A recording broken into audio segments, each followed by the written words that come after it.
Let's start this bulletin with our top focus this hour. All eyes on the India-Pak encounter which is underway. Good bowling, great fielding and stunning comeback means that India has managed to bowl out Pakistan for less than 200.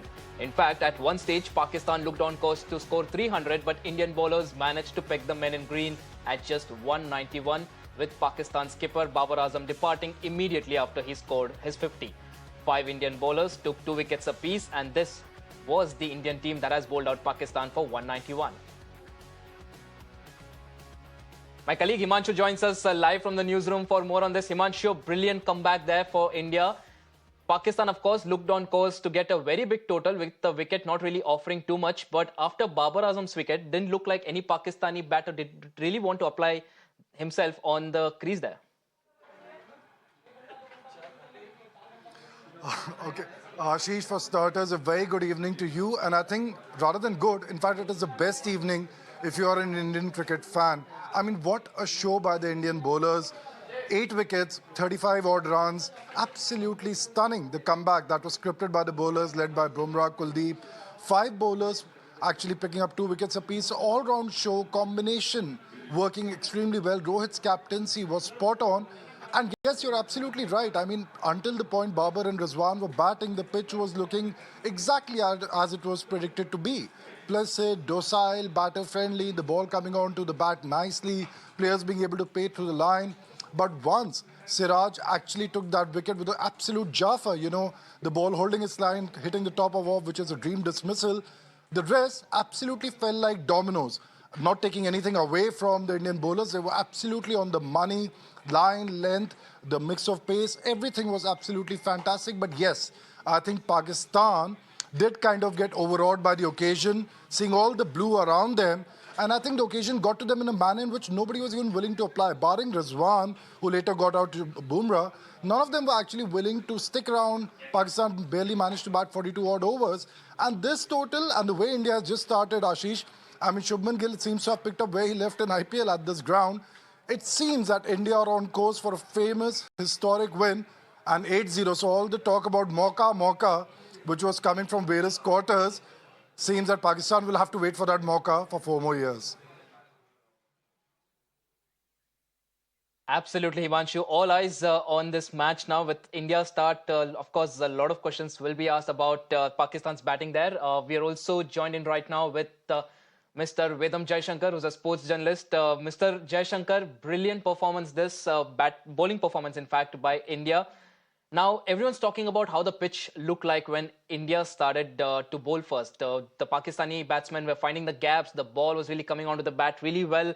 And at one point, didn't look like the wicket was going to offer anything. But at one point in time, if you would have noticed, it was Rohit's captaincy that, in fact, managed to manufacture a couple of wickets. Because the first wicket that India got, they sort of bluffed the batsman into thinking that there was going to be a short ball, following which the ball was pitched on good length and the batsman was trapped.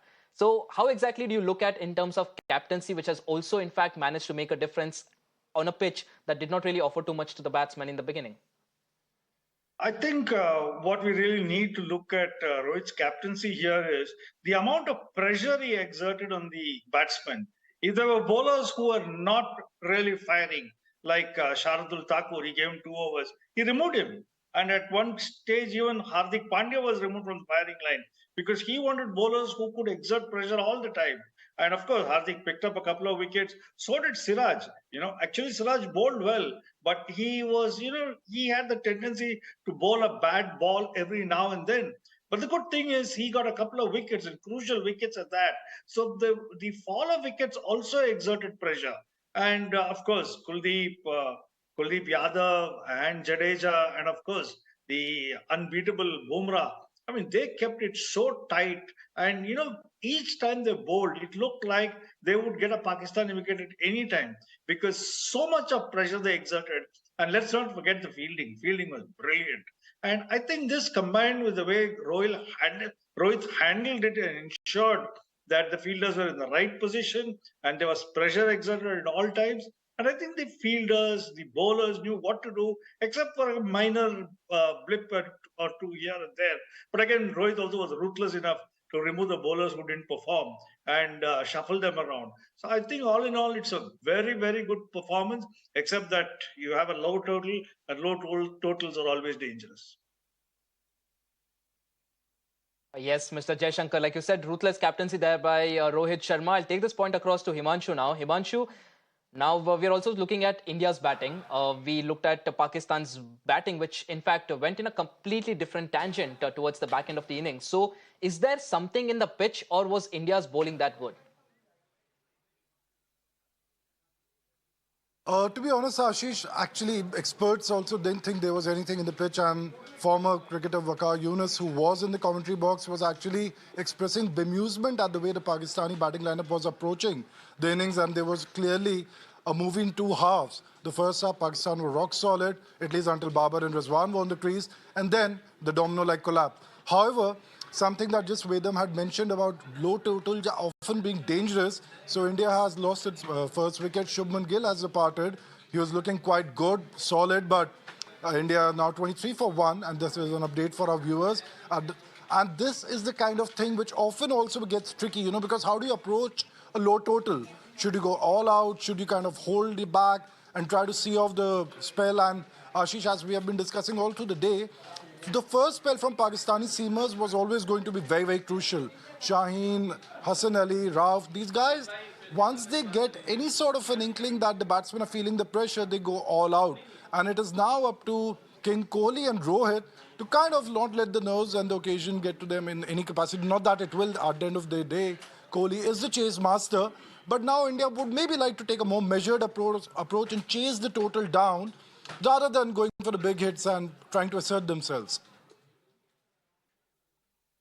Absolutely, Himanshu. Very good point that you made there. The first few overs from Pakistan are always dangerous, regardless of the venue or the conditions. Mr. Jaishankar, how do you look at India's chase right now? Because for India, if it was a high total, we would of course know how India was going to approach it. But given the fact that this is a very tricky total and the Pakistani bowlers also are going to be unrelenting, how do you think India is going to approach this sort of a total at this point in time, especially at a pitch like Ahmedabad?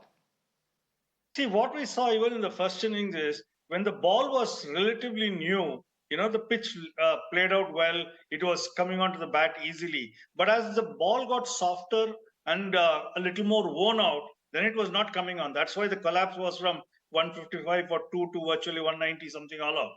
Now, India also are batting under lights. So under lights, if there is dew, and I suspect there will be a little bit of dew given the hot weather conditions, if there is a little bit of dew, obviously the ball would skid through. Now, Pakistan, somebody like Afridi, has always done well with the new ball, but not so well with the old ball. So the trick would be to first see him off and then score off the others.